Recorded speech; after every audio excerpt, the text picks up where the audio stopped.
Bonjour. Tout d'abord, merci Bonjour. à Cali Bruno de nous faire l'honneur et l'amitié d'être là cet après-midi. Après un concert intense hier, de 3 heures, que nous avons tous vécu. Donc, on en parlera brièvement tout à l'heure, en parlant plutôt du ressenti, pour ceux comme nous qui étions là pour la première fois. Donc, c'était une impression très, très importante. Et puis, je voudrais simplement le remercier d'être venu dans le cadre d'un festival de cinéma espagnol et surtout rappeler 3 dates qui sont importantes dans cette rencontre. Une première rencontre le 27 novembre, un lundi, à l'Université de Nantes, à la faculté de langue, où Cali, après un concert la veille à Rennes, est venu à l'université parler d'un sujet qui nous unit aussi, qui est autour de la guerre d'Espagne. Et cette rencontre avait comme titre « Histoire intime de la guerre d'Espagne ». Il a parlé pour des étudiants qui connaissaient l'événement à travers les livres d'histoire, mais son apport et sa façon de parler de l'événement, je pense que ça a été pour eux particulièrement important. La deuxième rencontre a eu lieu hier, donc vous étiez témoins pour la plupart, puisque je reconnais certains visages. Et puis donc voilà, la troisième cet après-midi, pour parler des littératures, mais pas uniquement des littératures, avec cet ouvrage dont il va être question tout à l'heure. Donc voilà, je laisse José pour oui, juste, parler ça. Pilar parlait de ces 3 rencontres. Tous ceux qui connaissent ce festival, je pense que vous êtes nombreux ici, vous savez que ce festival, ce n'est pas seulement une suite de projections de films, mais c'est surtout un lieu de rencontre, on le voit aujourd'hui. Pas seulement avec des réalisateurs, des acteurs espagnols, mais parfois des rencontres qui au départ peuvent paraître un petit peu insolites, mais qui finalement ne sont pas tant que ça. Et c'est le cas de Cali. Bien sûr, on nous a toujours demandé pourquoi Cali était ici aujourd'hui. On l'a expliqué, on va y revenir tout à l'heure, cette histoire familiale, italienne et espagnole, et une Espagne à un moment très très difficile. Et puis, si on fait un lien un petit peu entre ces trois moments vécus, c'est-à-dire qu'on s'est rencontré à l'université, de parler de l'histoire de tes grands-parents, le spectacle hier soir, et puis le livre dont on va parler aujourd'hui, je crois qu'il y a un fil conducteur, c'est l'émotion. Je crois que c'est toujours l'émotion, et je crois que tout le monde le dit à ton sujet, surtout en tant qu'artiste et musicien, mais pas seulement, et on l'a vu. Maintenant, on te connaît un petit peu mieux que depuis le mois de novembre. Et l'émotion, quand tu parles de tes grands-parents, surtout ton grand-père, je crois que tu as connu, enfin, tu as découvert son autre facette un petit peu plus tard, quand tu étais adolescent, et qui est devenu pour toi un héros par la suite, et que tu as écrit d'ailleurs cette chanson, Giuseppe et Maria del Pilar. D'ailleurs, je fais une petite parenthèse. Giuseppe et Maria, pour que tu vois qu'à Nantes, on fait bien les choses. À côté, tu as Maria del Pilar et José, c'est Giuseppe en italien. Donc, tu vois, tu as Giuseppe et Maria qui sont là côte à côte. C'est un hasard, mais bon. Voilà. Et donc, il y a cette émotion ressentie. Bien sûr, hier soir, le spectacle, on en parlait tout à l'heure. 3 heures de concert. Tu as dû finir épuisé. C'était le dernier concert de ta tournée. Finir par Nantes, pour nous, c'était vraiment un vrai bonheur. Et puis, ce livre, on apprend à mieux te connaître. On va en parler bien sûr tout à l'heure ici. Et puis, voilà, on se dit que ce livre, c'est un petit peu ce que tu traduis dans tes spectacles. C'est-à-dire, dans ton spectacle, on l'a vu hier soir, tu es un homme de scène extraordinaire. Puis en même temps, il y a un côté intimiste. C'est-à-dire que c'est ta personne, il y a quelque chose de très personnel, de très sincère. Et finalement, ça se reflète maintenant. Donc, on te connaît depuis quelques mois en tant que personne. Et ça, c'est intéressant de voir la personne aussi derrière toi ici. Donc, d'abord, bienvenue. Et puis, voilà, on va voir tes premiers mots peut-être ici à Nantes. Merci beaucoup. Bonjour tout le monde. Et je suis très fier d'être là encore une fois. Et merci d'être venus si nombreux. Et pour ceux qui étaient là hier soir, merci pour ce beau cadeau. Voilà, c'était une fin magnifique pour moi. Voilà, le concert était...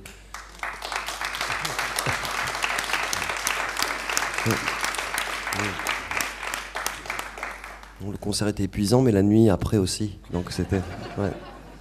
Mais non, je dis tout à l'heure à mon ami là, à Dardou, hein, Dardou, je te le disais, hein. On s'est promené un petit peu, mais moi je connaissais Nantes, mais vous avez une ville merveilleuse et magnifique, vraiment, ouais, très très très belle. Voilà, je le redis, je le dis pas tout le temps, et c'est vrai qu'à Forbach je le dis pas, mais ici c'est voilà, c'est très beau. Merci. Enfin, voilà. Comme finalement le propre d'un événement comme le festival, c'est le croisement des publics, c'est-à-dire on n'a jamais le même public, et encore moins pour l'occasion de la venue de Cali, mais c'était le cas aussi lors de la venue de Costa Gavras ou lors de la venue de Lydie Salver. C'est-à-dire que le festival, c'est pas uniquement on passe des films du cinéma espagnol, le cinéma est un art comme tous les arts qui permettent de croisement. Alors je sais que tu as dit ce que je vais te demander de redire devant certains publics, mais peut-être tout le monde ne t'a pas entendu hier, tout le monde ne t'a pas entendu le 27 novembre. On voudrait que ce soit toi qui raconte, qui parle de cette histoire de ton grand-père, parce que nous, ça passe par ton filtre et par ta façon et ton récit. Et on a découvert aussi hier, en écoutant, et c'était plus qu'écouter le concert, que ça c'est ton premier roman, mais que tous les concerts, moi je l'ai ressenti, je dis comme je l'ai ressenti, bien sûr c'était un concert d'un auteur-compositeur, mais il y a tout un récit qui est dans tes chansons, mais aussi dans la façon dont ton corps bouge et établit un lien avec le spectateur. Et j'avais l'impression que ce fil conducteur, on le retrouvait ici. Donc à travers ton récit, on voudrait un petit peu ce récit sur cette histoire extraordinaire de ton grand-père et ta grand-mère. Merci beaucoup, ouais. Ça me fait toujours plaisir d'honorer la mémoire de mon grand-père. Et parce que c'était pas il y a 500 ans, c'était il y a une poignée d'années, un grand-père juste. Et j'étais très fier de le faire à la fac aussi de Nantes. Donc, je le dis ça parce que je me suis retrouvé en bas de l'amphi comme un prof, quoi. Et je pensais à mes copains qui voilà, ils auraient bien rigolé de me voir en bas d'un amphi comme ça parler. Mais alors mon grand-père Giuseppe est né en 1900 et il est né à San Stefano en Calabre. Et très tôt, il a rallié une bande de camarades un petit peu fous en tout cas, qui voulaient se battre pour la vraie vie, la justice. Ils se sont rapidement battus contre Mussolini et ils ont été traqués, très vite traqués. Et il a dû s'enfuir donc d'Italie et puis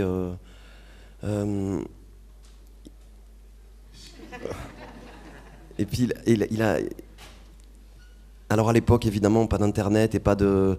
Les infos, c'était des journaux qui traînaient, c'était des rumeurs, surtout dans la rue, et qui annonçaient que dans ce monde, il y avait des opprimés quelque part, il y avait des injustices à droite et à gauche. Et tous les récits que j'ai maintenant de famille, parce qu'on a pu croiser maintenant la famille italienne de manière assez fortuite d'ailleurs, enfin, c'était fou, quoi. Et il y a le fils d'un cousin qui est allé se marier sur Montpellier, on l'a retrouvé. Donc c'était assez étonnant, il nous a raconté beaucoup de choses aussi. Et il est parti défendre la cause de Sacco et Vanzetti aux États-Unis, la fameuse marche pour ces deux, on va dire, personnages qui ont été exécutés aux États-Unis. Il est parti en Algérie pour faire exploser le consul donc, italien qui représentait Mussolini. Il a été attrapé, il a dû faire des travaux et il est emprisonné et faire des travaux du côté de, pour ceux qui connaissent, à Naba, c'était Beaune à l'époque, vers là-bas. Il s'est enfui, il a rallié Marseille et puis là, cette guerre d'Espagne terrible. Et il s'est engagé dans les brigades internationales italiennes et pour aller se battre contre Franco. Il y a un film merveilleux moi, que j'ai vu sur Arte, c'était la tragédie des brigades internationales. Je vous invite à voir ce film, c'est J'ai beaucoup pleuré parce qu'au-delà on a vu on voyait le front de Brunette et les images. Alors je me disais que mon grand-père était là, quoi. Mais au-delà de ça, on a vu, par exemple, Hemingway, qui était sur ces images-là. C'est assez troublant. Et il s'est battu, il a été blessé sur le front de Brunette et soigné par une doctoresse, une assistante doctoresse qui était ma grand-mère, qui était déjà engagée qui était fiancée avec un Espagnol du côté de Madrid, qui était sûrement, a priori, oui, franquiste, quoi. Et elle a vu cet Italien avec les yeux verts et puis ce héros, et elle est tombée folle amoureuse de lui. Il est allé se battre sur le front de Barcelone, elle l'a rejoint, et ils n'ont pas pu rallier après Madrid. Donc ma grand-mère n'est plus jamais retournée à Madrid après. Mon papa est né le 11 juillet 1938 à Barcelone, et là c'était la débâcle.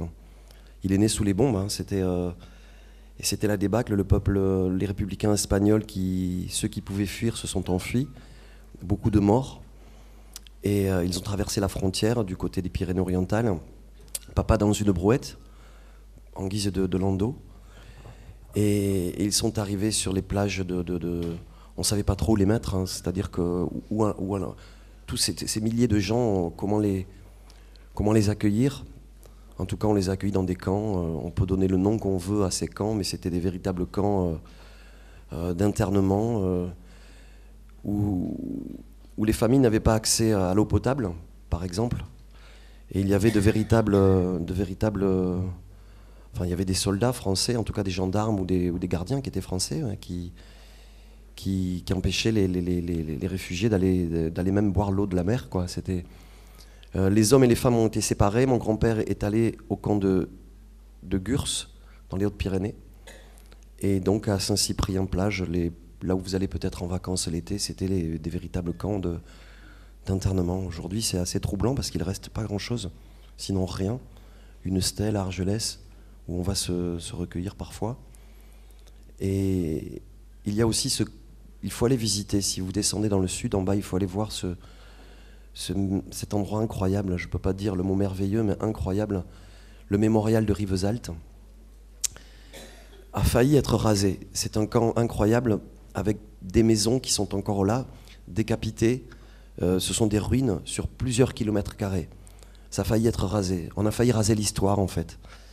Et c'est un élu chez nous qui s'est bien battu pour que ça reste là. Et là, c'est Rudy Ricciotti, je crois, l'architecte qui a conçu ce mémorial. Et ce mémorial, c'est très troublant parce qu'il est sous la terre. Donc sous ces baraquements. On arrive, on ne le voit pas, et il est sous la terre. Et c'est assez merveilleux parce qu'il y a des témoignages des écrits, des photos, des choses incroyables. J'ai eu accès, alors on met des gants comme ça, et j'ai eu accès à des poésies, à des dessins d'enfants, à des choses. Et c'est assez troublant de lire une poésie en se disant qu'elle a été écrite juste au-dessus de nous, là, sur la tête, comme ça. C'est assez fou. Et puis cette histoire, ce camp de Rivesaltes qui a accueilli les républicains espagnols, qui a accueilli, en tout cas, il y avait des juifs, il y a eu les harkis, il y a eu des tziganes après. Il a été fermé autour des années 70. C'est hier, quoi. Quand on parle avec des témoins de jeunes juifs qui racontaient que par groupe comme ça, ils les mettaient de côté, et puis certains matins, ils partaient en train, ces juifs, pour une destination. On leur promettait que c'était juste un changement de camp. Ils partaient pour Drancy, ils partaient pour la mort, quoi, après. C'est des gens qui ont été... on est en zone libre en bas, et c'est des gens qui ont été traqués par la police française. Et ce sont les trains de la SNCF qui ont emmené ces gens-là. Alors, c'est pas c'est juste l'histoire, il faut dire les faits, quoi. Donc, il y a ces camps c'est assez impressionnant ma grand-mère était avec mon papa dans ce camp de Saint-Cyprien, et puis ils sont partis sur une petite fille aînée. C'était une petite fille que je n'ai pas connue. C'était donc la sœur de mon papa, Maria Carmen. Et ils ont été transportés, enfin on les a mis dans un camp à Mende, le Rio Cross. Et alors c'est très beau pour moi de faire ce métier, d'avoir cette vie, parce que je croise des gens tous les jours nouveaux. Et parfois je fais des rencontres incroyables. Je suis allé jouer à Mende cet été, et je suis allé sur les traces de ma grand-mère. Et c'était là, quoi. Et j'ai parlé à une personne qui m'a dit, mais on pourrait peut-être retrouver des choses. Et j'étais chez moi il y a 1 mois et demi, et j'ai reçu un gros courrier comme ça. C'était le maire de Mende qui avait fait ces recherches-là et qui a retrouvé des traces de ma grand-mère, de mon père, de mon grand-père. J'en parle, c'est assez troublant parce que donc ils étaient loin du papa, et la petite qui est née est tombée malade, et elle a été enlevée par des docteurs, comme beaucoup d'enfants à cette époque-là, pour aller sûrement la soigner. En tout cas, ils l'ont plus jamais revue.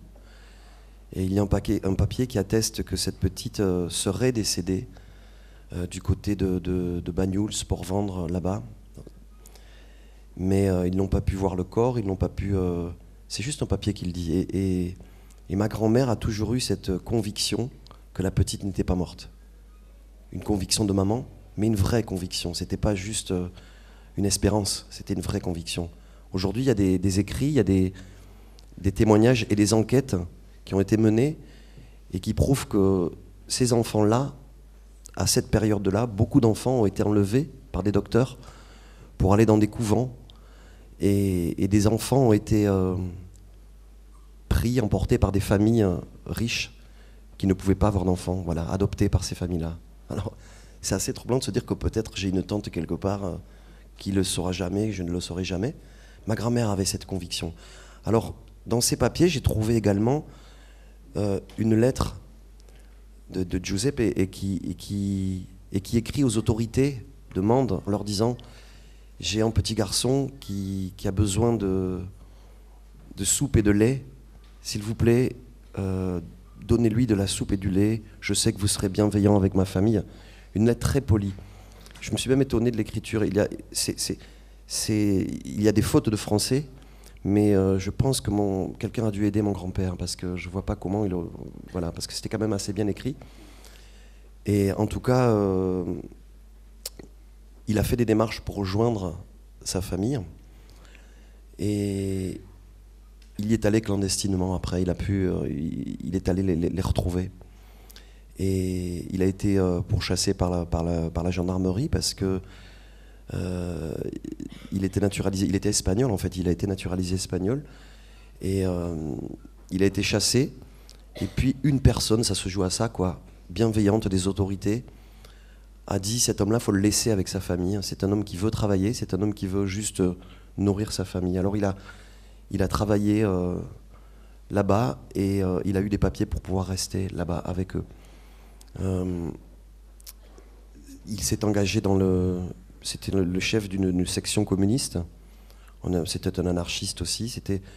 Il y avait ces choses-là. Et puis plus tard, ma grand-mère a dit: on va essayer de se rapprocher du lieu où la petite serait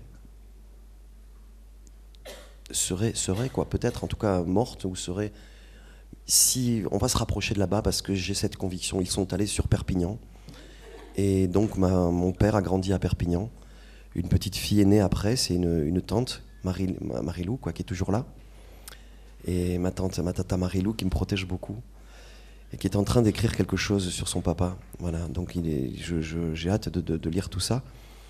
Et ils ont grandi là-bas. Donc après, mon papa est allé alors son père est décédé.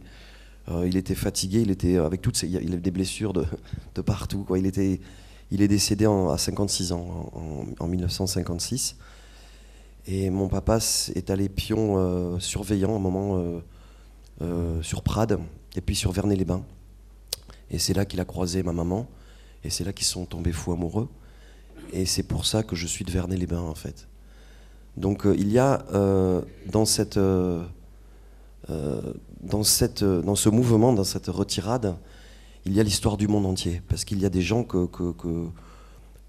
ont passé cette frontière par le Pays Basque, par les Pyrénées centrales, par les Pyrénées orientales, qui ont passé la frontière, qui ont eu des enfants et qui sont partis à droite à gauche dans le monde et qui sont issus de cette tragédie espagnole. Voilà, moi je viens de là. Et après, encore, si je peux me permettre,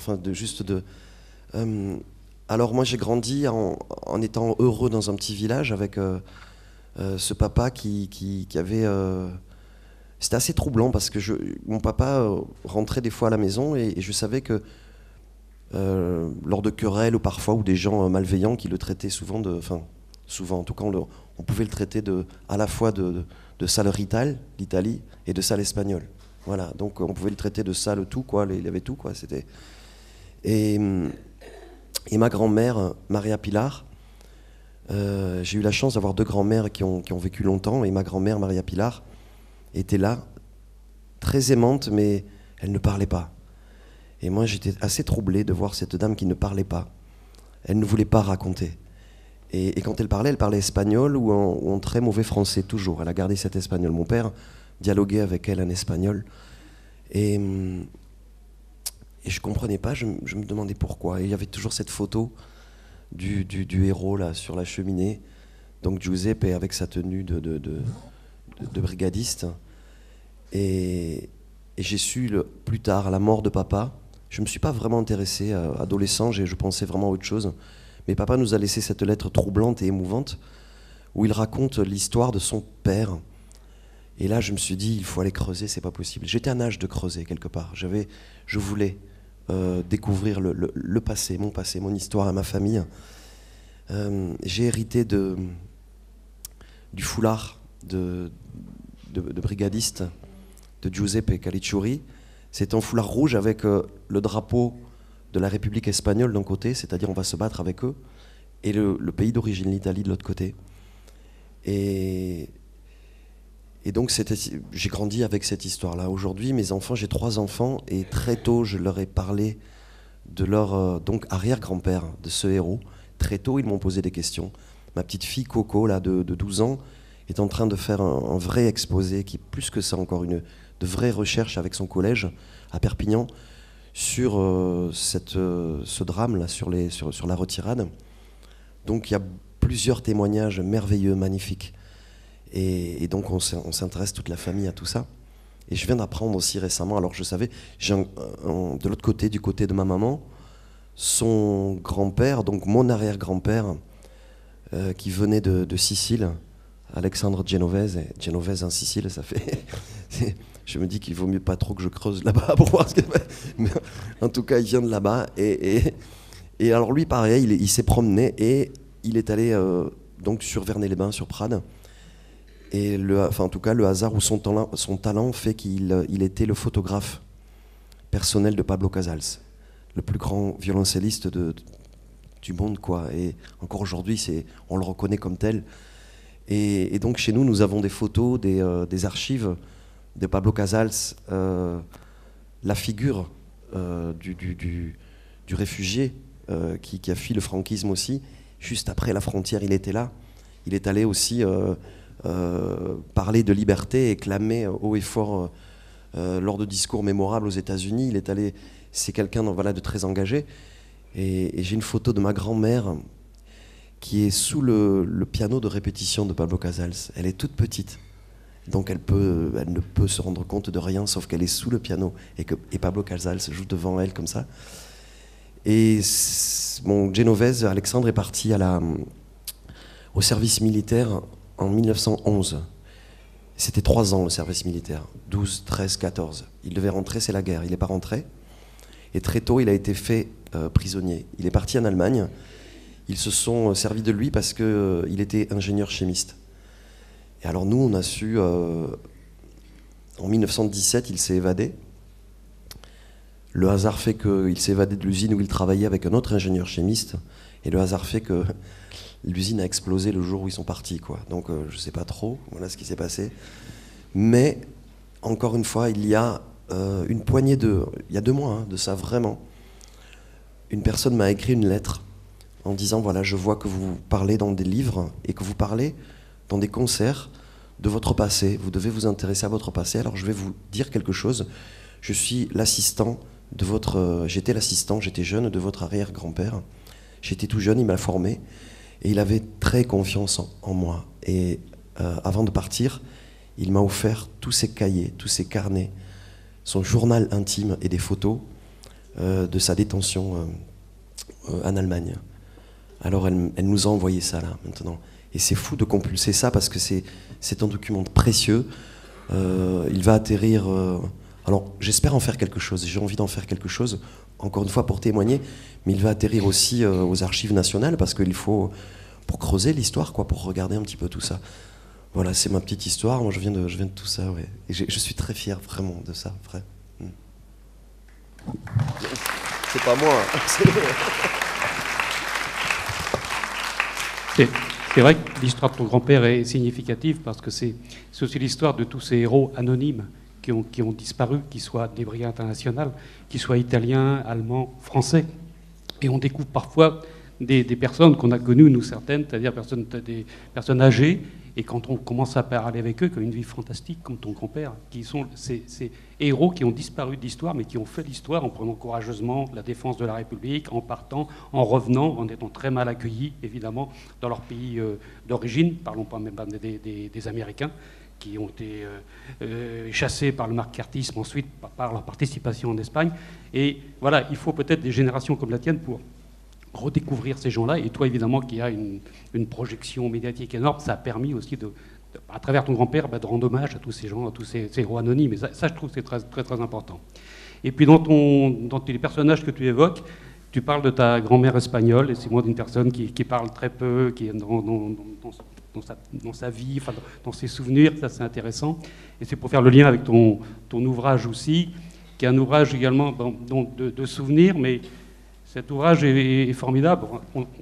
Tu as beaucoup parlé de ton livre sur les médias, parce que le livre est un gros succès, donc on t'a vu partout, donc on t'a posé des tas de questions, donc ça ne va pas être très original ce qu'on va te poser aujourd'hui, mais c'est vrai, je crois que la prouesse de ce livre, c'est que c'est raconté par un enfant. C'est pas Cali qui parle, c'est le petit Bruno qui parle, et que tu arrives à parler. Donc on parlait d'émotion tout à l'heure, il y a une énorme émotion, et tu me diras si je me trompe, mais on a l'impression qu'il y a deux choses qui ont permis de garder le fil entre l'enfant de 6 ans et l'homme que tu es aujourd'hui. C'est le fait peut-être que tu n'aies pas pu assister à l'enterrement et qu'on ait brûlé les vêtements de ta mère. Et je crois que ce n'est pas un hasard si le livre commence par l'enterrement et il finit par cette phrase qui est très belle, je trouve, hein, qui dit exactement « Ils n'ont rien brûlé, rien de ce qui compte vraiment ». Et je crois que la preuve, elle est là, c'est qu'il reste ça, donc ils n'ont pas tout brûlé, non ? Merci beaucoup. C'est ça, vraiment. Alors 6 ans, c'était pas prémédité, mais rien n'était prémédité. De toute manière, moi je crois que je dois aller consulter parce que dès qu'on me présente un calendrier avec des dates dessus, j'ai très peur, je m'enfuis. Et j'adore mon métier parce que justement, je ne sais pas trop ce qui va se passer après. Ça me rassure en fait de ne pas savoir. Et donc voilà. Et ceci, en fait, j'écris des chansons depuis toutes ces années. J'ai commis cet album et ces chansons, c'est pour me faire du bien. C'est très égoïste d'abord. Alors, si ça fait du bien à des gens, je suis tellement heureux. Mais c'est d'abord pour me sauver la vie. Mais une chanson, c'est 3 minutes. Et parfois, pendant 3 minutes, j'ai pu raconter des petits bouts de ma vie d'enfant, d'adulte, des ruptures, mais beaucoup l'enfance. Des petites choses qui se passaient et qui ressortaient. Quand j'écris une chanson quand je suis très fier d'une de mes chansons, je peux aller dans la rue et embrasser quelqu'un que je ne connais pas, vraiment. Comme si je venais d'apprendre une nouvelle incroyable, c'est ça. Mais écrire une chanson, c'est comme je dis, 3 minutes. J'adore l'exercice. On raconte le monde ou son monde en 3 minutes, on essaie de le faire. Mais c'est se mettre tout nu et aller faire quelques brasses et revenir sur la plage. Voilà.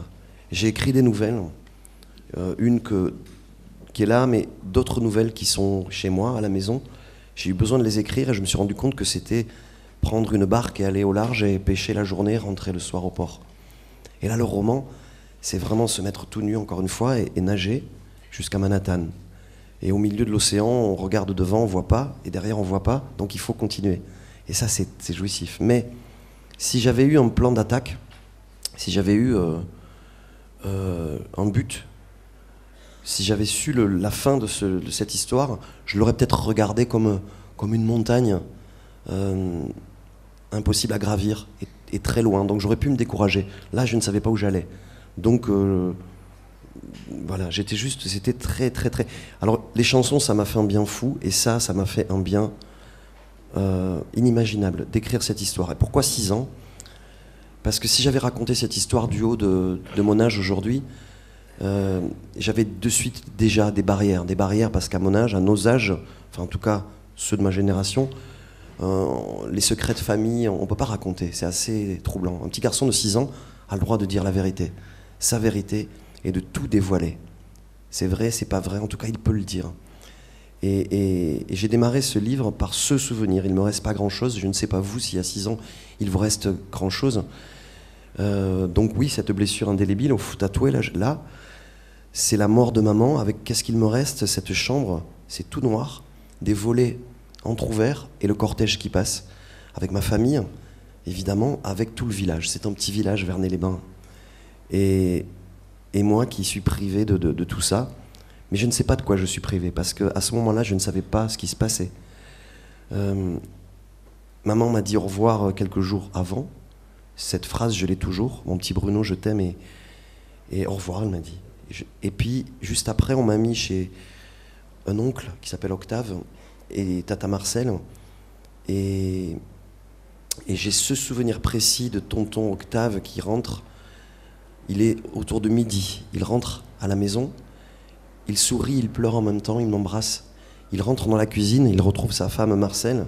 Elle prépare le déjeuner. Et il y a cette vitre opaque. Et à travers la vitre, je vois des ombres. J'ai ce souvenir, des ombres qui bougent, qui dansent de manière un peu...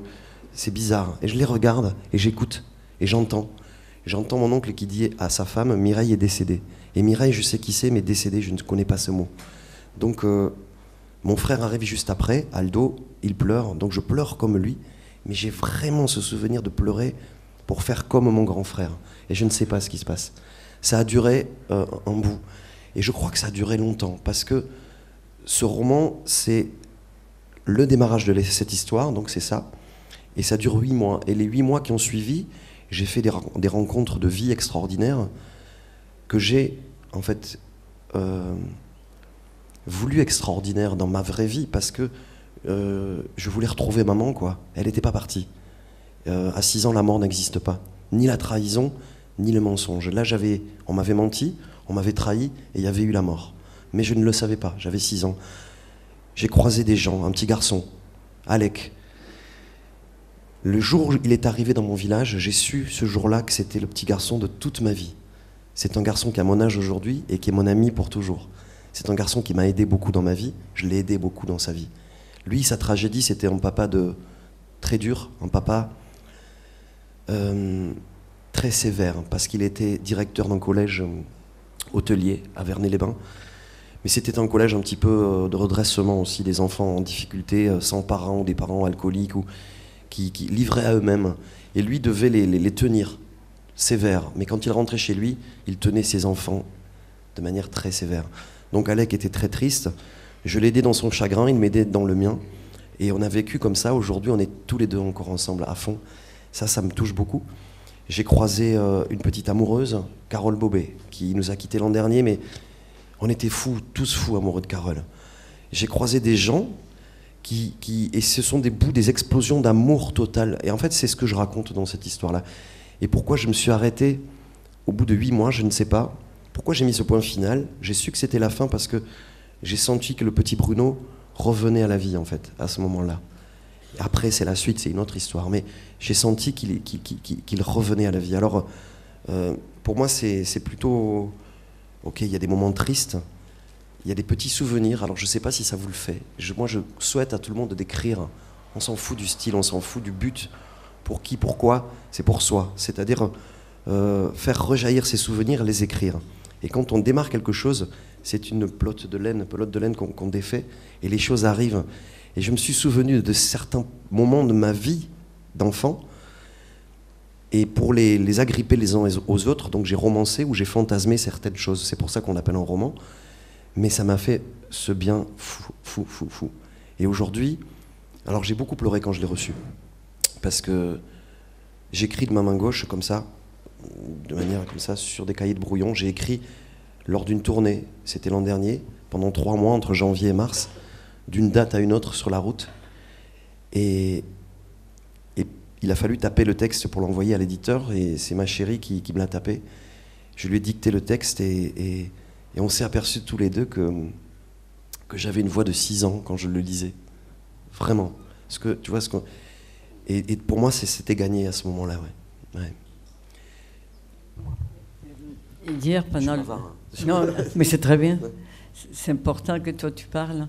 Hier, pendant le concert, une personne a lu le texte, et même nous, quand on l'a lu, c'est un texte qui doit être lu à haute voix.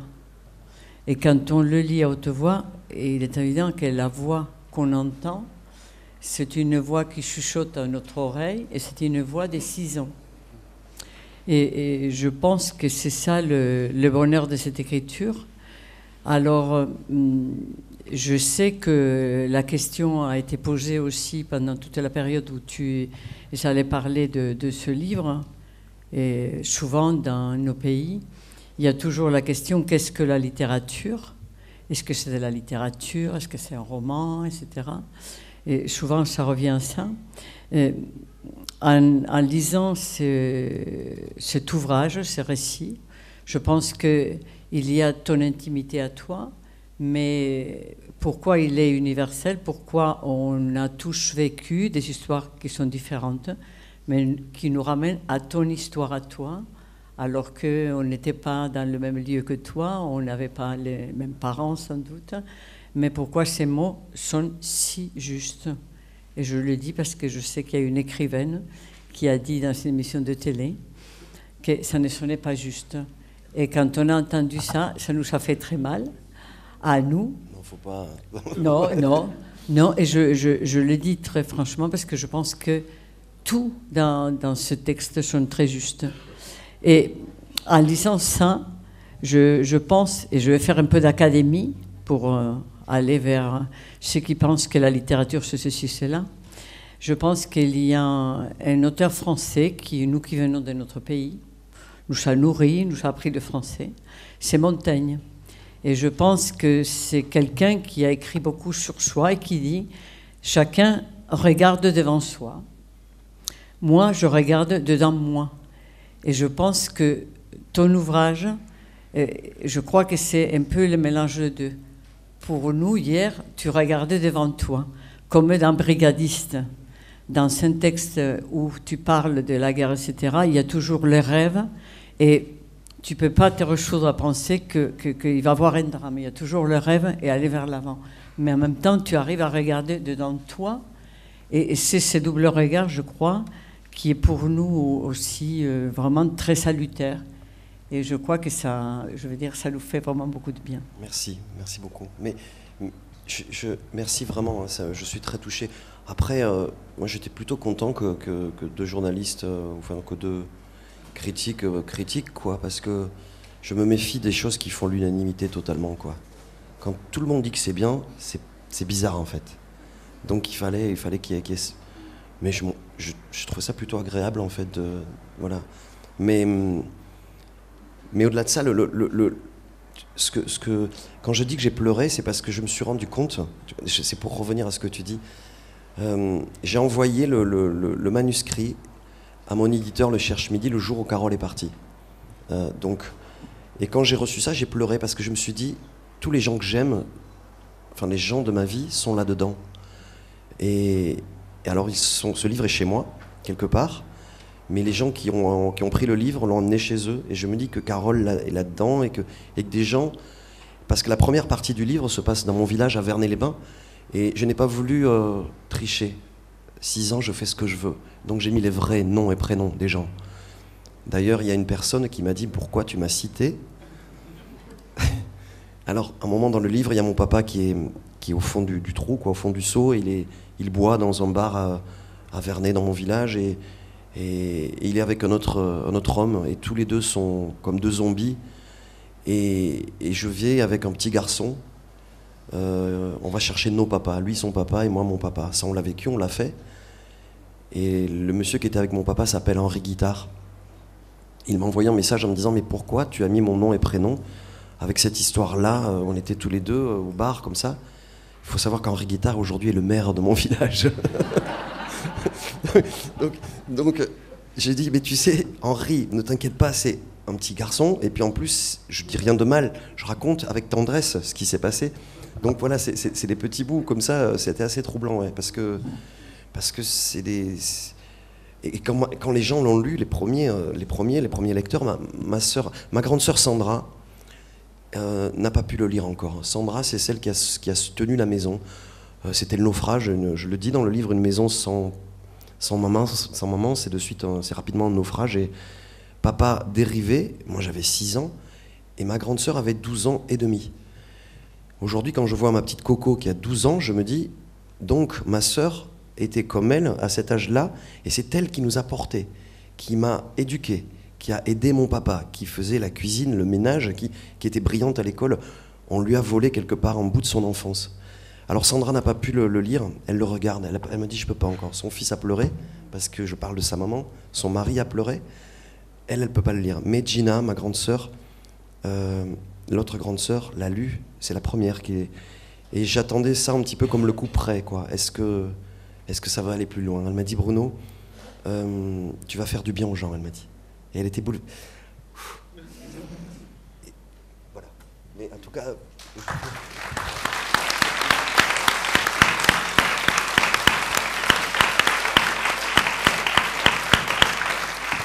Il y a des mamans, il y a une maman qui m'a dit, ce livre, il est pour nous les mamans, parce que...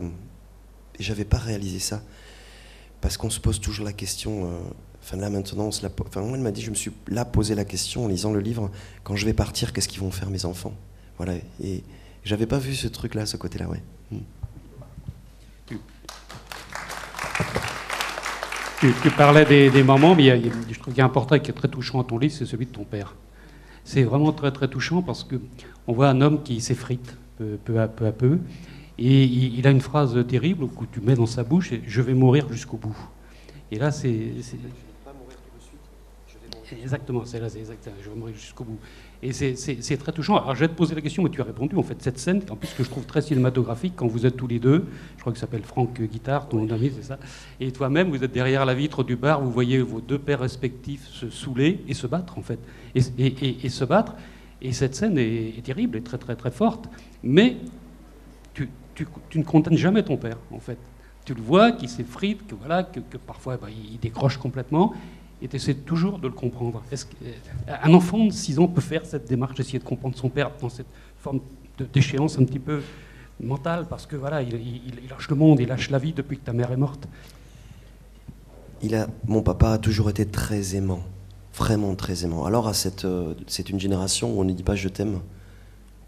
Il me disait pas je t'aime, mais il était là. Et comme j'ai dit au concert hier, papa c'était Lino Ventura, vraiment. Si vous regardez Lino Ventura, c'était mon papa. Comme ça, la même prestance et le visage vraiment Lino Ventura, quoi. Waouh. Donc ça déconnait pas au niveau. Enfin, il y a des gens il était là, quoi. Mais avec nous, il était très très très aimant. Mais dans le village aussi, papa était architecte, mais il s'est battu d'une certaine manière pour devenir architecte. J'ai aimé ça. Il a d'abord été maître d'œuvre. Il n'a pas fait les études, on va dire. Qu'on doit faire pour arriver à l'architecture. De maître d'œuvre, il a pu être architecte. Et cette fierté-là qu'il a eue à un moment, on l'a tous ressenti. Et il était aussi scribe du village. C'est-à-dire qu'il y avait on va dire des gens qui arrivaient des réfugiés ou des exilés qui étaient là et qui faisaient leur vie ici et qui devaient écrire ces lettres difficiles à écrire d'administration et mon papa leur écrivait ces lettres. Il a même écrit des lettres d'amour. Et moi, quand mon papa m'aidait à faire mes devoirs de français plus tard, quoi, j'étais super fier, quoi. C'était tellement bien écrit, mais c'était fou parce que je disais papa, je suis trop en retard, j'ai pas fait mes devoirs. Alors je prenais une feuille et lui, il écoutait de la musique, il marchait et voilà. Et moi, j'avais qu'à copier comme ça. J'étais fasciné, quoi. Bon, j'ai toujours aimé.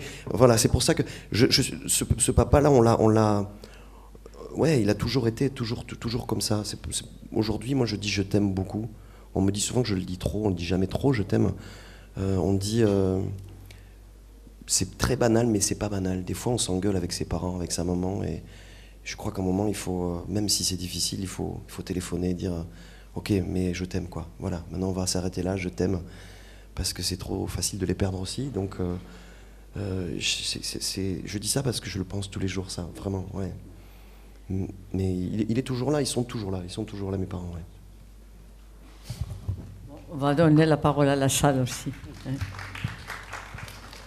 Parce que je suis sûre que vous avez beaucoup de questions, on ne veut pas monopoliser Cali Bruno. Non, allez-y, moi je sais. Et donc, voilà. Super. Vous avez la parole.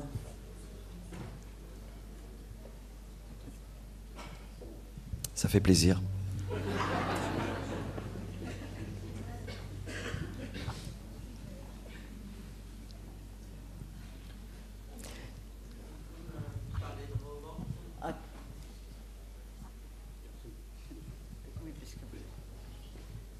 Bonjour. Enfin, vous avez dit que c'était un roman, donc il y a une part de réel et de fiction, alors, dans votre ouvrage? Oui, oui. C'est-à-dire que... pourquoi roman? Parce que, justement, le petit garçon, je me suis souvenu de certaines choses, de certains passages. Il y en a que j'arrive pas à dater. Est-ce que c'est 2 ans après? Est-ce que c'est 1 an avant? Mais c'est arrivé comme ça, en coulant sous le stylo, comme ça. Et puis j'ai agrippé certains passages avec un petit fantasme ou des choses comme ça. Mais qu'est-ce qui est vrai? Quelque part, on s'en fiche parce que c'est pas moi l'intéressant dans cette histoire. C'est le petit Bruno de 6 ans. C'est lui le héros, c'est pas moi. Voilà. Et c'est ce qui... Et on m'a demandé aussi dans des télés ou dans des magazines, on m'a demandé est-ce que vous pouvez montrer une photo de votre maman? Il me reste rien de ma maman, quelques petites photos, mais je les montre pas parce que je veux que chacun mette la photo de sa maman en fait. Et alors chacun peut l'idéaliser comme il veut. Moi je sais qui c'était, je sais qu'elle était merveilleuse. Je l'ai dit hier, elle était Miss Vernet-les-Bains, mais chacun peut mettre ce qu'il veut. Voilà, c'est un roman pour ça. Merci.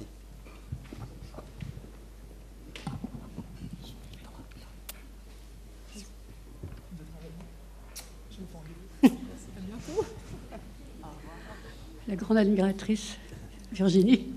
Bonsoir. Bonsoir. Je suis très touchée par votre, tout ce que vous dites de votre histoire. Et c'est... moi, ça me permet aussi de retrouver l'enfant que j'ai été, avec voilà, un père et une mère qui buvaient beaucoup, notamment. Mais ce que j'aime surtout, c'est cette capacité que vous avez eue à vous remettre dans le cœur de l'enfant, dans l'émotion du moment. C'est cet enfant qui est en vous tout le temps, le petit enfant intérieur qui vient parfois nous rappeler effectivement qu'on a des souffrances que l'on tait, ou en tout cas que l'on sublime, et notamment vous par la chanson. Et je trouve ça merveilleux. C'est la première fois que je vous entends parler de vous, et je trouve que c'est très très agréable. J'ai pas de questions à vous poser, mais... Merci beaucoup. Vraiment, ouais, ça me touche beaucoup. Non, mais ce que je veux dire par là, j'ai pas de questions à vous poser, mais tout à l'heure, je vais vous faire un cadeau et... Merci beaucoup. Je suis pas sûre que ce soit un cadeau, joyeux, mais voilà. Et vraiment, je voulais vous remercier parce que je pense qu'à travers votre histoire et surtout à travers la poésie qui peut se dégager de vos phrases, oui, je pense que vous allez faire plaisir à beaucoup d'enfants et beaucoup de mamans. Merci beaucoup.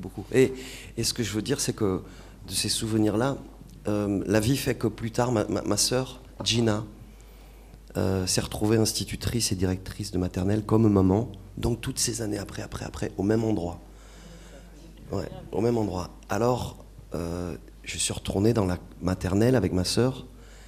La maternelle avait un petit peu bougé, il y a des choses évidemment qui ont évolué, mais au-dessus, il y avait notre appartement de fonction de maman, donc là où on habitait.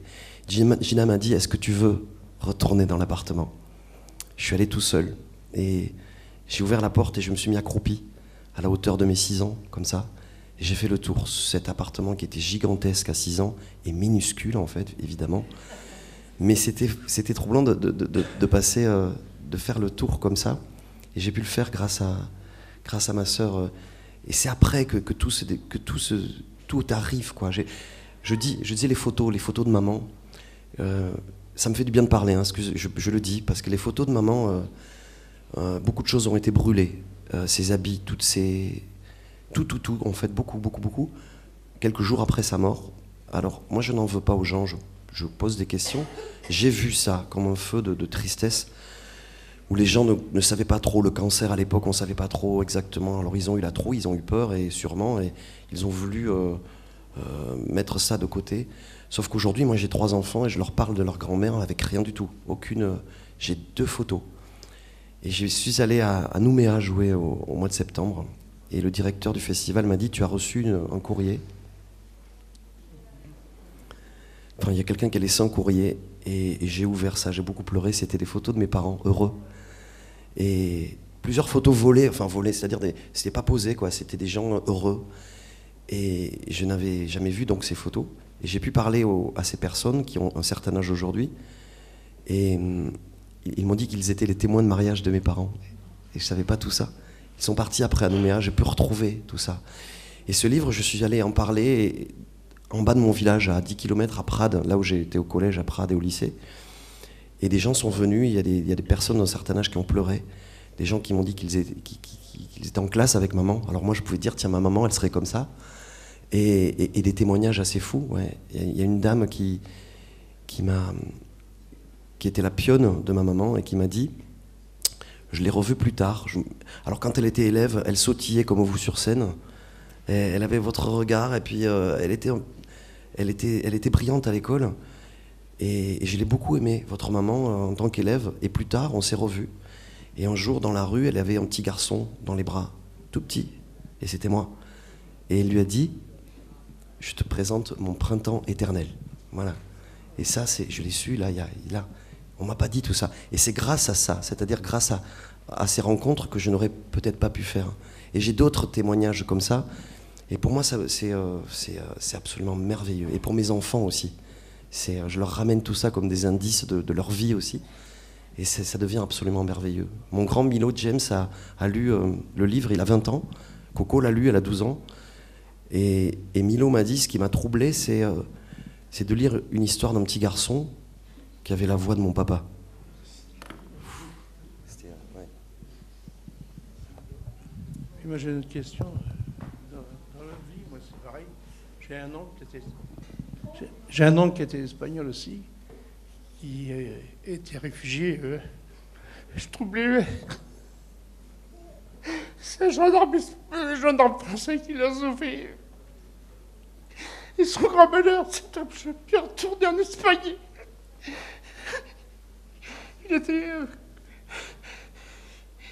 Il s'occupait il habite à Bordeaux. Il s'occupait du parti communiste de Bordeaux. Ma famille a toujours acheté. Et une fois, je suis allé le voir. Il m'a dit, le jour où je serai heureux, c'est quand j'irai en Espagne. Il n'est jamais retourné.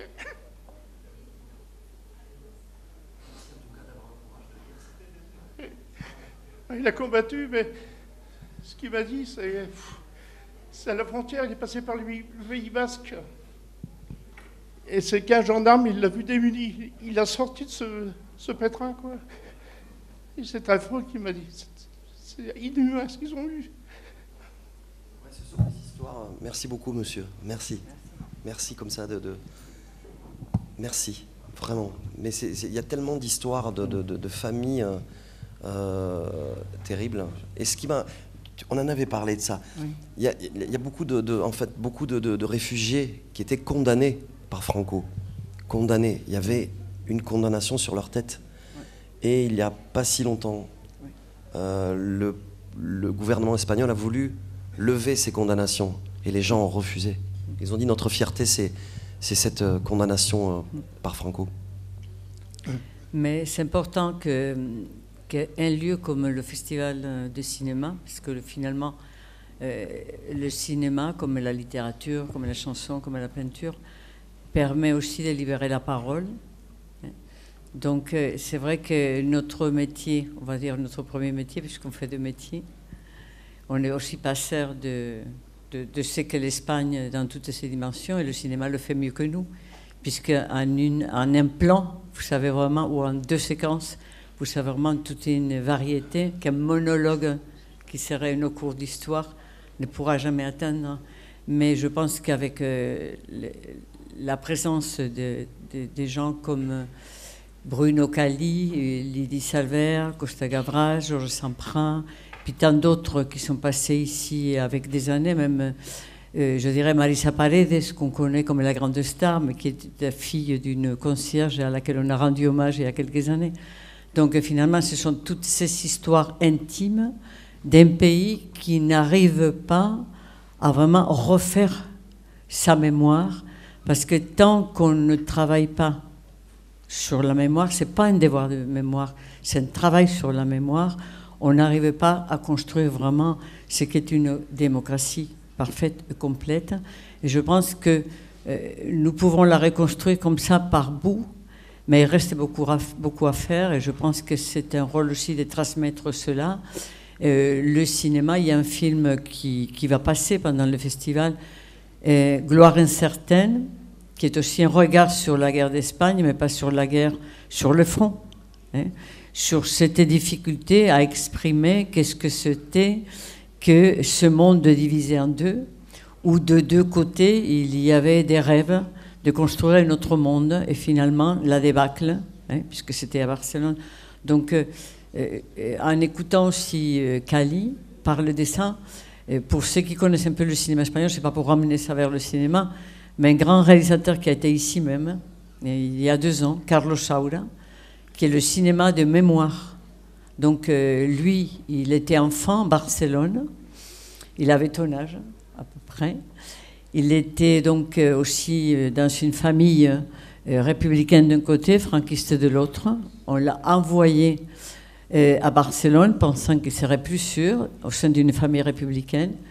Et lors d'un bombardement dans l'école où il était, il a perdu ses amis, sa copine, etc.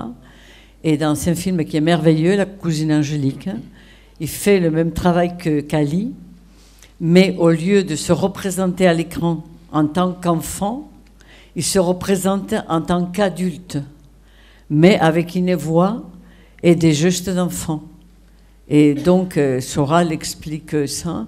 Et finalement, tout le cinéma de Carlos Saura, qui a maintenant 80 ans, c'est un cinéma, plus de 30 films, qui est un cinéma toujours à la recherche de sa mémoire et de la mémoire de nous tous. Donc voilà, il est venu ici à plusieurs reprises, il reviendra. Et là, il est en train de préparer un ouvrage sur Guernica. La cousine Angélique. C'est un film qui est sorti en 1973, avant la mort de Franco, et qui a été, il n'a pas pu être interdit, mais chaque projection dans une salle en Espagne, le cinéma suivait les attaques de l'extrême droite qui étaient très présentes à ce moment-là en Espagne. Et donc, c'est vrai que c'est un des grands réalisateurs aujourd'hui, avec Buñuel, et puis tous les autres que vous voyez ici. Donc voilà, vous avez la parole à nouveau. Pardon de m'avoir. Non, moi, bonjour. Je suis fils de républicain espagnol et je fais partie d'une association qui est la SER, mais j'avais une question à vous poser. En ce moment, il y a un fils de républicain espagnol qui demande à ce qu'on retire la Légion d'honneur à Franco. Est-ce que vous associeriez à cette démarche? C'est-à-dire qu'il veut transmettre un courrier à Macron en lui demandant justement, parce que Franco a obtenu cette médaille suite à la guerre du Rif en 1923 et c'est Pétain qui lui a fait obtenir. Et donc je pense que c'est une démarche qui est quand même importante. On est passé récemment au tribunal administratif. Malheureusement, on nous a dit qu'un étranger mort, on ne pouvait pas lui retirer. Et nous, on veut mener la démarche encore plus loin pour effectivement lui retirer. Évidemment, la démarche, on peut être que pour, même si moi j'ai toujours du mal avec... quand quelqu'un est mort, il ne peut pas se défendre, qui que ce soit. Voilà, j'ai toujours du mal, moi, avec ça. C'est-à-dire qu'il y a des choses qui ont été dites sur... par exemple sur Mitterrand, si on doit donner un exemple. Et il n'est plus là pour se défendre quelque part. Voilà. Alors, c'est terrible ce que je dis parce que je suis complètement d'accord avec vous, mais je ne sais pas si vous entendez, moi, ce côté-là, c'est-à-dire que j'ai du mal, moi, voilà, j'ai du mal à... Mais je suis d'accord, si je dois signer, je signerai, mais ça me trouble toujours voilà, d'aller réveiller ces morts-là. Je viendrai vous voir après pour une signe. D'accord. Alors, d'autres questions? À travers ce que vous avez dit sur votre livre, ça permet de se rendre compte de la chance que c'est d'avoir des parents.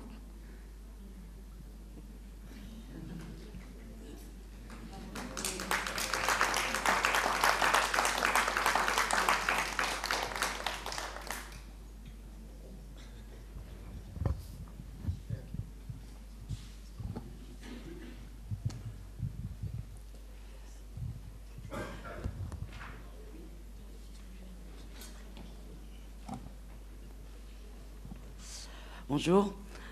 Donc en fait, moi je voulais dire que ton livre, je ne peux pas le lire. Je l'ai, hein, bien sûr, je l'ai eu dès qu'il est sorti, mais j'arrive pas à le lire parce que justement ça parle de la mort d'une maman. Donc je lis quelques passages comme ça, et je le lirai un jour, il m'aidera sûrement beaucoup. Et je voulais te remercier, vraiment. En plus, tu es évidemment quelqu'un que j'aime beaucoup. Donc je voulais aussi te dire ce qu'on ne dit pas assez souvent, je t'aime Kali. Et je te remercie vraiment, mais vraiment, du fond du cœur, pour ce livre, parce que il n'y a que les enfants qui savent aimer, et ça c'est vrai. Et je pense qu'on est encore des très grands enfants. Voilà. Merci. Moi aussi je t'aime, merci beaucoup. Merci. Mais c'est un métier quand même merveilleux, hein. Enfin je sais pas, c'est un métier merveilleux parce que on peut crier, je pense toujours à ça. Moi, je peux crier, j'ai besoin d'amour tous les soirs, comme ça. Le hurler, j'ai le droit. Souvent, je pense à un banquier qui est derrière son... Et je me dis, est-ce qu'il peut monter sur le comptoir et crier, j'ai besoin d'amour? Je suis pas sûr. Moi, j'adorerais, hein, mais je le prendrais dans mes bras. mais c'est fou, hein. Merci, ça me fait un bien fou. Et juste imaginer le soir, moi, quand je vais me coucher, avec ces témoignages-là, quand je m'endors, quand je ferme les yeux... Ah ben, ma vie, c'est pas la même, hein. C'est merveilleux, vraiment merveilleux. Vraiment, merci beaucoup de me dire ça. Ouais. Mais l'important, c'est que tu l'as acheté, le livre. Si tu le lis pas, tant pis. Hein,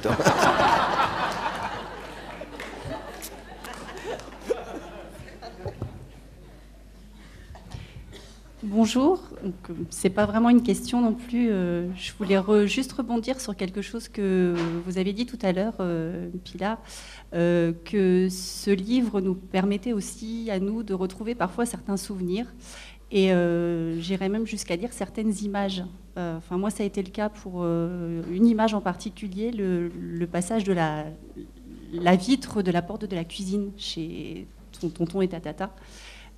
Ça m'a rappelé en fait la porte de la cuisine d'un appartement dans lequel vivait ma grand-mère quand j'étais toute petite et j'avais complètement oublié cet appartement.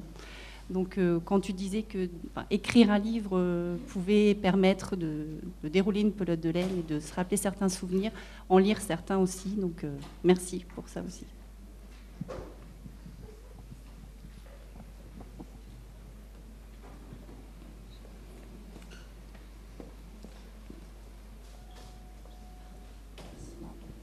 Bonjour Kali. Juste pour revenir sur votre héritage, ce lourd héritage de résistants et de combattants, qu'est-ce qu'il en reste aujourd'hui de cet héritage grand paternel? Et est-ce que vous avez des combats, des luttes? Il y avait tout à l'heure, j'ai l'impression, j'ai traversé une grande manifestation sur Nantes. Est-ce qu'il y a des choses qui vous révoltent? Est-ce que vous avez transformé cet héritage en lutte aujourd'hui? Ouais, l'héritage, j'ai tout donné à Laetitia, en fait. Non, très bien, non, très bien. Non, mais non, ce que je veux dire, c'est non, mais ce qui me reste, évidemment que ça reste. Ce qui me trouble vraiment aujourd'hui, c'est les colères qui sont des colères liées à tout ça. Et c'est le sort réservé aux exilés, aux migrants. Il y a un livre d'un auteur qui s'appelle, j'ai pris le prénom, mais c'est Manoukian, il s'appelle, enfin je crois que c'est Manoukian, je crois que c'est ça, qui s'appelle Les Échoués. Et ce livre m'a bouleversé parce que ça raconte le trajet, le vécu de quatre personnes qui ont fui leur pays, mais c'est raconté de manière crue, vraie. C'est un témoignage en fait. C'est des garçons qui arrivent de pays en guerre, une fille aussi, et qui arrivent ici en France. Et quand on voit ce qu'ils vivent, alors on se l'imagine, on ne peut jamais se mettre à leur place, mais parfois il faudrait se mettre à leur place, quoi, et se dire que ces gens-là qui quittent un pays, c'est pas pour venir profiter de quelque chose. C'est comme si des flammes venaient nous mordre et qu'on essayait de fuir l'incendie quelque part. Les gens qui fuient les viols, les exactions et tout ça. Alors l'accueil réservé, en tout cas les discours et les débats qui peuvent... évidemment qu'on doit réfléchir à une nouvelle économie, comment les accueillir, pourquoi ci, pourquoi ça. Mais avant de réfléchir, il faut les accueillir. Voilà. Il faut vraiment les accueillir parce que c'est la vraie assistance à personne en danger. Et ça me trouble toujours c'est un combat qui me tient à cœur, mais évidemment que ça vient encore plus de ça. J'en parle avec mes enfants qui me posent des questions. Et le fait encore une fois, pas de digérer, mais de se rappeler de cette histoire de grands-parents et tout ça, ils ont leur vision, mais ils ont leur propre vision quant au sort réservé aux migrants aujourd'hui, mais ils ont leur propre vision, okay, qui est la même que la mienne. Mais voilà, ces combats-là m'intriguent et me touchent beaucoup. Ouais. D'ailleurs, il y a une marche, je parlais hier au concert de cette association, il faut aller voir Habitat et Citoyenneté. Il y a une marche qui va aller de la vallée de la Roya, à côté de Nice, là comme ça, jusqu'à Calais d'ailleurs, ça va traverser tout ça. Moi j'y serai au démarrage, je vais donner un concert le 1er mai. Et ce sont vraiment des gens incroyables. Hein. Ce sont vraiment des gens incroyables. Hein. Il y a cette petite fille, il y a un petit reportage qui est passé sur France 2. Et d'ailleurs je remercie France 2, enfin on les remercie parce que ça dit tout de leur on va dire, combat. Ces échoués qui arrivent au sud de l'Italie, ces bateaux qui, quand ils ne sont pas renversés dans l'eau, arrivent. Et puis ces gens qui arrivent de nulle part, on ne sait pas où, qu'est-ce qu'on va en faire. Et alors ils partent, ils remontent évidemment l'Italie, ils veulent aller quelque part, peut-être en Angleterre, peut-être quelque part. Et pour passer la frontière, en tout cas, les citoyens solidaires les aident pour ne pas qu'ils meurent tout simplement. Parce qu'il faut, à pied, avec rien, traverser l'Italie, traverser les forêts. Ils sont traqués dans les forêts italo-françaises par des gendarmes de 22 ans la plupart, où je dis ça parce que c'est le cas. Ce métier magnifique de gendarme, noble, et on le voit encore aujourd'hui, quoi, c'est très très fort. Donc il y a des gens qui s'engagent dans la gendarmerie pour aider le prochain quelque part. Mais ils ne pensaient pas au début, quand ils ont signé, qu'ils seraient dans des forêts à traquer des mômes perdus et à essayer de les débusquer comme ça. Alors on voit aussi cette tragédie de certains gendarmes qui ne veulent pas faire ça. Et donc ces citoyens solidaires aident ces migrants à les récupérer quelque part, les logent, et essayer de leur trouver un avenir meilleur, que ce soit en Allemagne ou en France, et trouver des lieux où ils peuvent se retrouver, quoi. Et donc il y a eu ce reportage sur France 2, j'en parle parce que ça m'a beaucoup touché. Une petite fille qui était là, perdue toute seule. Alors ils l'ont recueillie. La maison, j'ai vu la maison, c'est une maison dans la forêt. C'est là qu'ils vivent et c'est là qu'ils accueillent ces gens. Donc c'est une association qui a besoin de moyens aussi pour pouvoir pour assumer le quotidien. Et la petite est là et elle est toute seule. Et elle explique, la petite, dans une autre langue, que sa mère et son grand frère étaient sur le bateau avec elle, que le bateau a chaviré et ils sont morts. Donc elle est là toute seule. Qu'est-ce qu'on va faire de cette petite? Et elle était là depuis 1 mois. Ils ont reçu un coup de téléphone. C'était la maman qui était vivante. Et elle a su que cette petite avait été recueillie par des gens, elle était là, et après il fallait faire passer la maman, et le grand garçon était vivant aussi. Et ils se sont retrouvés dans cette maison, voilà. Et c'est bouleversant comme histoire, parce que justement, ça résume tout, quoi. Ces gens-là essaient de trouver un lieu pour que des familles se réunissent, et n'est pas retourner, en tout cas ils n'y retourneront pas dans un pays d'atrocité. En tout cas, voilà, c'est ça le truc pour moi qui tient. Bonjour. Bonjour. Moi, je voudrais juste en fait vous remercier pour votre livre, vous dire que je trouve que c'est un grand message d'espoir et de résilience, en fait, être capable d'écrire ça à l'âge adulte, en fait. Je trouve qu'en 3 mois, c'est vraiment une grande preuve de résilience, une preuve de capacité à rebondir, et je trouve que c'est chouette pour l'avenir, quoi. Merci.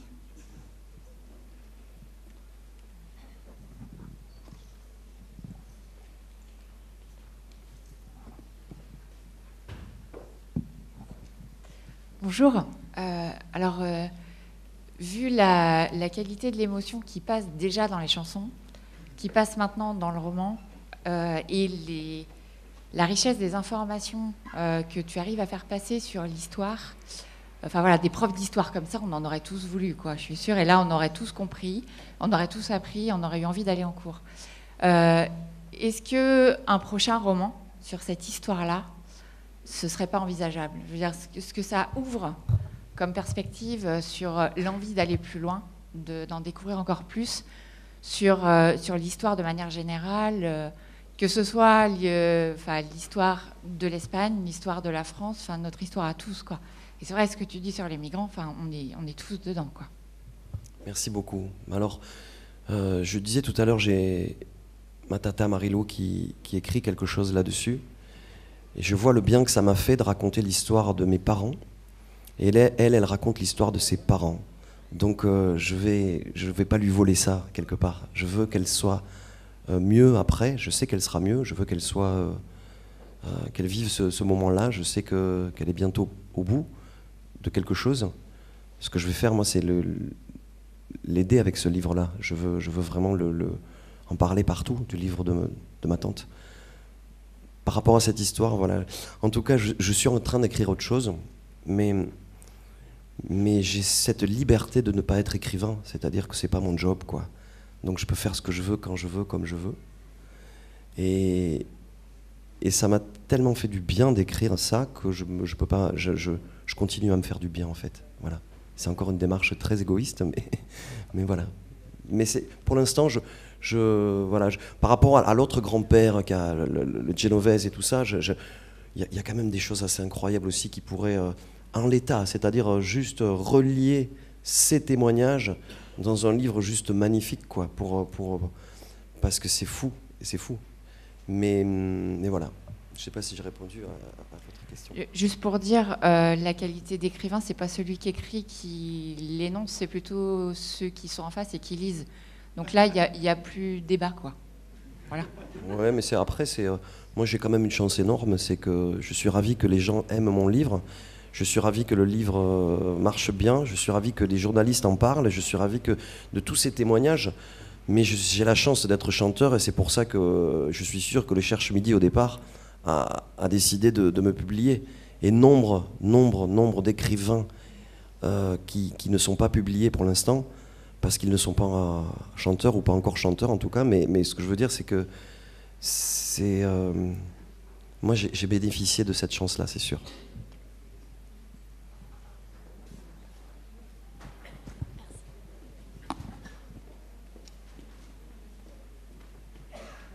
Bonjour. Moi, je voulais remercier Sylvie Angot. C'est Sylvie, hein, ouais. Catherine Angot, parce que sans elle, j'aurais jamais lu ton livre. Donc, non, mais c'est important de le dire. Moi, ce qui m'a surtout plu, alors, c'est la solidarité villageoise. Alors, effectivement, une famille est dans le besoin dans un village, un petit village, et puis il va y avoir la famille Buzan qui va s'occuper du petit môme, les copains, enfin bon, voilà. Ça, je trouve que cruellement, on manque de ça de nos jours. Comme les repas du dimanche en famille, il n'y en a quasiment plus dans les familles maintenant. Mais est-ce qu'il reste encore des familles? Point d'interrogation. Après, moi j'ai une question. Si ton ami Diastème te proposait d'adapter ton roman pour le cinéma, quelle serait ta réaction? Merci pour la question. Je serais très honoré et puis évidemment je serais très fier. Mais c'est assez troublant parce que plusieurs personnes commencent à me parler de ça, à me dire que c'est qu'on peut mettre des images là-dessus et que ça pourrait faire quelque chose. Ça serait une nouvelle aventure, hein, pourquoi pas. Mais oui, Diastème, ouais, je l'aime tellement que oui, évidemment, c'est sûr. Ouais. Et la solidarité villageoise dont tu parlais, j'en suis encore plus conscient aujourd'hui quand je croise des jeunes, quand je vais jouer dans des banlieues de villes. Alors il y a des salles comme ça qui accueillent, et puis quand tu sors, que tu marches, tu vois ces mômes qui jouent dans une cour d'immeubles et qui doivent remonter avant que la nuit tombe chez eux. Et après, ils restent avec leur famille là, comme ça, parce qu'il y a le danger de quelque chose, évidemment. Nous, le fléau de la société, aujourd'hui, c'est peut-être le pire, c'est peut-être la solitude, de se retrouver seul. Et nous, on avait ça, c'est-à-dire qu'on pouvait sortir à pas d'heure. Moi, j'avais 6, 8, 10 ans, on était gardés par des enfants de 20 ans qui étaient sur la même place que nous, et personne ne s'inquiétait de tout ça. Et j'ai vécu comme ça, cette enfance heureuse grâce à ça, vraiment, ouais. Et je suis d'accord avec ça, une famille, un village est une famille, toutes les familles, on va chez les uns, chez les autres, et c'est merveilleux, ouais, c'est clair.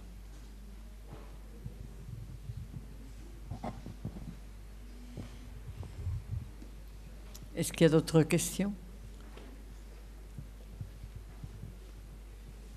Non?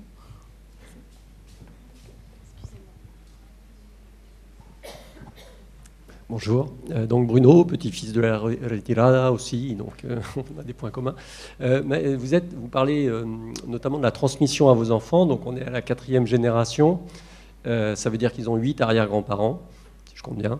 Et donc, est-ce que l'Espagne, et notamment cette période et ce moment-là, n'est pas surreprésenté dans ce que vous avez transmis, et du même coup, pourquoi? C'est-à-dire, à votre avis, pourquoi est-ce que ce moment-là, puisque vous avez aussi des origines italiennes, sans doute l'Espagne a plus été transmise que l'Italie? Ouais, je sais pas.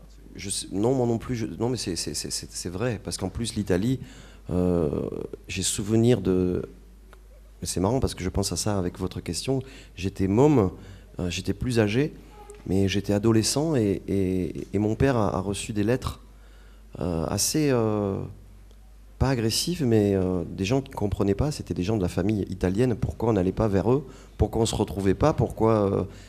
C'est vrai qu'on n'a pas vraiment creusé, et on commence à le creuser aujourd'hui, donc cette histoire-là. J'ai un grand frère qui est allé en Italie, retrouvé, à l'époque, elle était encore là, la sœur de Giuseppe. Il l'a dit à personne, et il s'est retrouvé là-bas.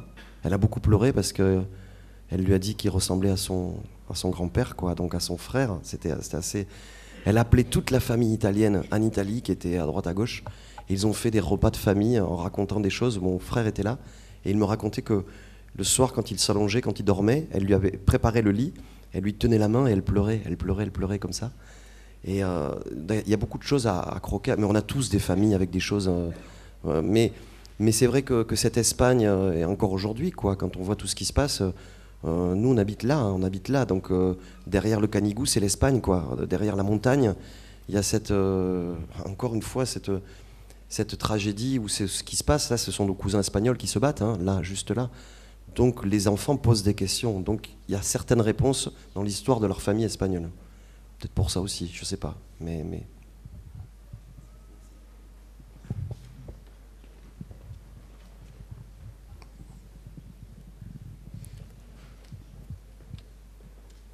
On va dire une dernière question parce que le concert 3 heures, il ne va plus revenir, Cali.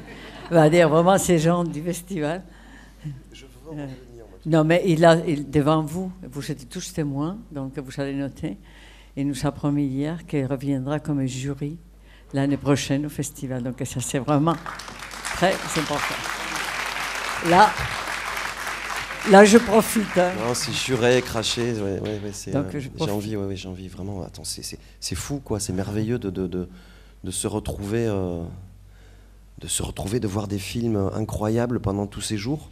Et comme tu disais, c'est-à-dire qu'à un moment, tu sors de là et tu es dans un film, quoi. Tu sais plus si c'est la réalité, si c'est... C'est ça. C'est donc merveilleux, là, c'est c'était un cadeau. film aussi, au fait. Non. Donc, bon, on voudrait remercier au nom de toute l'équipe, parce que vous avez vu, donc, José, Pilar, il y a Jocéane, il y a une équipe de 10 personnes qui travaillent pendant 6 mois pour que le festival se passe, et puis 90 bénévoles qui ont donné de leur temps. Certains prennent des vacances pour être bénévoles au festival. Et ça, pour nous, c'est vraiment très émouvant parce que c'est une aventure collective qui est possible dans une ville comme celle de Nantes, où, comme on nous demandait hier à la télévision quand on était, où tout est un paradoxe que dans cette ville, un festival de cinéma espagnol puisse naître et se développer. Donc ça, c'est aussi le propre de cette ville qui nous permet cela. Donc, merci beaucoup à Cali avec toutes ces histoires intimes. Nous, on avait intitulé l'article qui figure sur le programme « Histoire d'une famille insoumise », mais une famille qui est une famille très élargie, parce qu'on a l'impression que dès qu'on rentre finalement dans la proximité de Cali, il y a une famille qui s'élargit, à laquelle on appartient, et dont on ne peut pas se défaire finalement, et à travers ces mots. Et puis ce qu'on a vu hier au théâtre. Donc merci à vous tous qui étaient venus pour un concert hier. Donc on vous a vu dans un théâtre qui n'avait jamais vu un spectacle aussi important sur la scène et dans la salle. Hein. Donc on est témoin parce qu'on a été souvent dans ce théâtre pour voir de l'opéra, pour assister à des opéras, pour voir du cinéma. Mais ce qu'on a vu hier, je crois qu'on ne l'avait jamais vu avec José. Jamais. Donc, je le dis au nom de toute l'équipe aussi de l'opéra. Donc, merci à tous ceux qui suivent Cali, par mots et par vos. C'est aussi un exemple pour nous. Et puis, donc, surtout à Cali, el autor de este encuentro, pour su générosité, je le dis en espagnol parce que c'est plus facile et plus fluide. Et puis, pour cet amour qu'il transmet, on l'a vu hier au spectacle, c'était la première. Donc, voilà. Muchas gracias, Cali. Merci beaucoup.